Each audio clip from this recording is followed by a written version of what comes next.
Bismillahirrahmanirrahim. Assalamualaikum warahmatullahi wabarakatuh. Salam sejahtera untuk kita semua, sahabat setia dimanapun berada. Provinsi Riau khususnya tersimpan 12 kabupaten kota.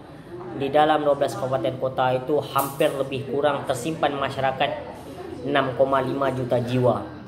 Di antara 6, juta jiwa itu juga tersimpan dengan karakteristik manusia dibagi menjadi 3. Yang pertama manusia tua, yang kedua manusia muda, yang ketiga manusia yang setengah muda. Sahabat setia dimanapun berada, mengapa saya katakan bahwa ada ragam bentuk manusia yang ada di Provinsi Riau itu? Oleh karena itu, yang pertama saya coba untuk menyampaikan salam saya kepada daerah Kabupaten Bengkalis.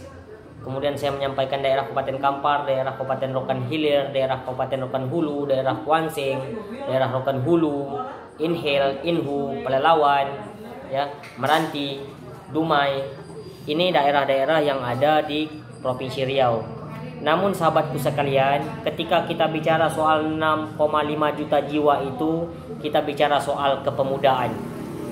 Kemudian kita bicara tentang historis kebudayaan. Saya sering mengatakan bahwa ada pepatah yang mengatakan bahwa ukuran sebuah bangsa, ukuran sebuah negeri dilihat seberapa tangguhnya pemuda terdapat di dalam negeri tersebut.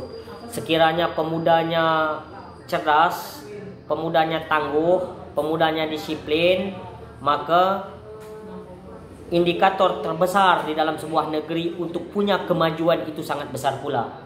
Tapi ketika di dalamnya terdapat pemuda yang melempam, pemuda yang tidak punya nilai perjuangan, pemuda yang minim terhadap nilai pendidikan, maka di sini akan menjadi tolak ukur sebuah negeri itu akan sulit untuk bangkit dan maju atau punya berkemajuan. Oleh karena itu, pemirsa dan sahabatku sekalian, saya ingin mengatakan apa sih kepribadian seorang pemuda yang digunakan untuk menjadikan negeri ini terbilang gemilang dan cemerlang. Tentunya yang pertama saya mengatakan bahwa kedisiplinan kepribadian yang mesti kita punya atau kita miliki. Mengapa saya bicara tentang kepribadian seorang pemuda yang mesti dimiliki tentang konsep kedisiplinan itu? Karena kita berangkat daripada sebuah negara-negara besar, ya. Negara-negara besar itu kemajuan sebuah negerinya bisa kita nilai bahwa keberadaan sumber daya alam itu adalah hal ketiga untuk memajukan sebuah negeri. Tetapi kecerdasan masyarakat yang terdapat di dalam itulah menentukan bahwa kemajuan di sebuah negeri atau negara. Kemudian seberapa disiplinkah dia mengelola sumber daya alam dan sumber daya manusia yang dimiliki di dalam sebuah negara tersebut. Ini ukuran untuk memajukan atau memundurkan sebuah negeri. Sahabatku sekalian, secara fitrah manusia ingin menjadi yang terbaik. Kemudian manusia kadang lupa diri seperti apa langkah yang dilakukannya untuk menjadi kepribadian yang terbaik. Kepribadian yang disenangi oleh orang lain. Kepribadian yang berguna bagi orang lain. Kepribadian yang selalu menebar kesenyuman. Kepribadian yang selalu menjadi solusi-solusi di lingkungannya. Kepribadian yang selalu membicarakan terkait tentang persoalan-persoalan yang mesti untuk dibicarakan. Kepribadian yang tidak melempam, kepribadian yang rajin, kepribadian yang tangguh, kepribadian yang cerdas, ini mesti dimiliki oleh pemuda kekinian. Nah, bagaimana cara untuk menggali potensi itu? Saya sering mengatakan bahasa Maria Teguh itu namanya min max. Min ini minimal, max ini maksimal. Ketika kita bicara tentang kepribadian yang tangguh, bagaimana kita memaksimalkan potensi diri kita di dalam hal-hal yang positif, kemudian kita meminimalisirkan segala perilaku kita yang menimbulkan persoalan negatif. Ini min sama max. Oleh karena itu, ketika kita memahami bahwa kepentingan di dalam berkehidupan kita antara min dan max, sehingga apapun pilihan-pilihan kita di dalam setiap detik, setiap jam, setiap waktu, kita hidup dalam keadaan punya keteraturan. Inilah berangkat daripada kedisiplinan tadi. Punya kedisiplinan. Sahabat setia dimanapun berada, memang untuk menjadikan kepribadian yang disiplin tidaklah mudah. Tetapi paling tidak kita percaya setiap manusia punya cita-cita bagaimana untuk menjadikan dirinya adalah disiplin. Yang pertama tentunya menghargai waktu. Ketika kita berangkat tentang menghargai waktu, maka di situ akan termasuk sudah unsur coba kita untuk disiplin terhadap waktu. Bagaimana cara kita memahami waktu, disiplin terhadap waktu? Yang pertama, kita sudah menjadwalkan, kita sudah merencanakan. Ini yang disebut dengan manajemen yang pernah saya sampaikan. Manajemen waktu, manajemen kehidupan pada diri kita membentukkan kepribadian pada diri kita. Sekiranya kita tidak punya manajemen kepribadian, maka disitulah rancuhnya kehidupan kita. Sehingga kita kadang-kala sembraut di dalam berkepribadian sehari-hari, sembraut di dalam pergaulan, sembraut di dalam pekerjaan, sembraut di dalam berpikir. Ini karena apa? Karena kita belum bisa memanage kepribadian dan waktu yang kita miliki. Oleh karena itu di dalam manajemen atau manage tadi, itu yang pertama perencanaan. Kita harus punya perencanaan. Perencanaan apa yang kita miliki, kemudian antisipasi apa yang harus kita lakukan untuk menjalankan sebuah amanah dalam berkehidupan ini. Ini yang pertama.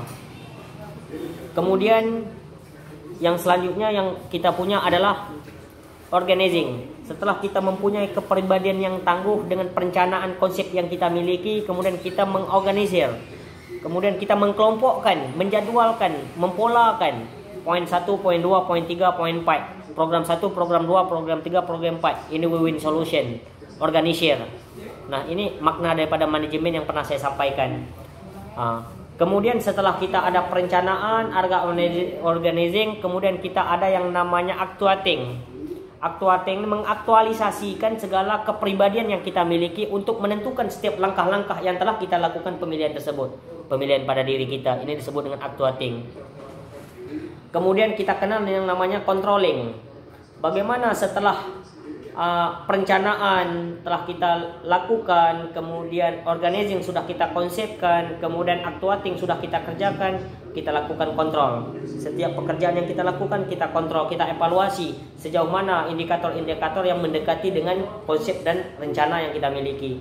Namun kita juga sadar bahwa sejauh mana kemampuan kita untuk menjalani nilai kehidupan ini masih ada, ya, alam bawah sadar kita yang menentukan nasib kita, yang menentukan tujuan-tujuan kita.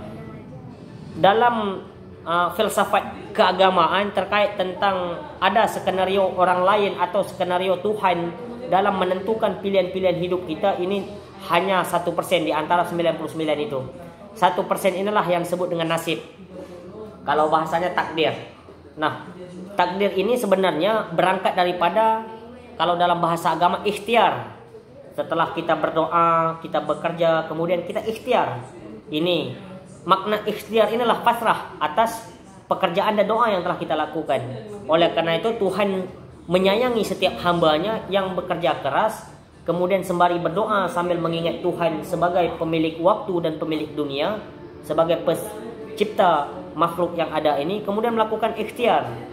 Nah, inilah kepribadian yang tangguh yang mesti dimiliki oleh setiap pemuda, sehingga segala bentuk dari waktu ke waktu, dari hari ke hari, dari tahun ke tahun, setiap manusia itu ada pembaikan, dan terus melakukan pembaikan tanpa henti sampai dia mati sekalipun. Nah, ketika bicara soal mati, ketika bicara soal maut, ketika bicara soal jodoh, inilah adalah takdir yang tidak bisa dipastikan oleh manusia dan tidak punya catatan-catatan data tersendiri oleh manusia, sehebat apapun keahlian yang manusia itu lakukan. Inilah takdir. Ini adalah takdir, adalah bentuk skenario Tuhan dan kepastian Tuhan. Mau tidak mau, suka tidak suka, harus kita jalani. Oleh karena itu, setiap orang-orang yang beragama, dia juga percaya bahwa setiap atas apa yang dia kerjakan dengan cara bekerja keras, dengan cara berpikir cerdas, kemudian dia melakukan ikhtiar dan percaya pada ketetapan Tuhan, dengan berangkat alam bawah sadarnya, maka kesuksesan dan kejayaan mudah dia gapai di dalam berkehidupan dan berkepribadian. Sehingga menjadi kepribadian yang disenangi oleh orang lain, sehingga menjadi kepribadian yang bermanfaat bagi orang lain, sehingga kepribadian yang tidak loyo, kepribadian yang cinta akan kebersamaan, kepribadian yang cinta untuk kejayaan bersama, kepribadian yang loyal, kepribadian yang tangguh. Inilah sebenarnya tujuan kepribadian yang mesti dimiliki oleh setiap manusia, terlebih-lebih bagi setiap pemuda untuk menjadikan sebuah negeri yang punya peradaban dan punya berkemajuan. Sahabatku sekalian, Mungkin pada kesempatan ini saya selalu mengatakan bahwa betapa pentingnya ketangguhan seorang pemuda untuk menata hari esok, masa depan negeri, agama maupun bangsa menjadi lebih baik. Saya berharap sahabat semuanya sama atas apa yang saya pikirkan terkait tentang persoalan-persoalan negeri, persoalan-persoalan kemasyarakatan, persoalan-persoalan ekonomi yang mesti kita atur semaksimal mungkin sehingga kita layak untuk mendapatkan penambahan rezeki oleh Tuhan Yang Maha Kuasa.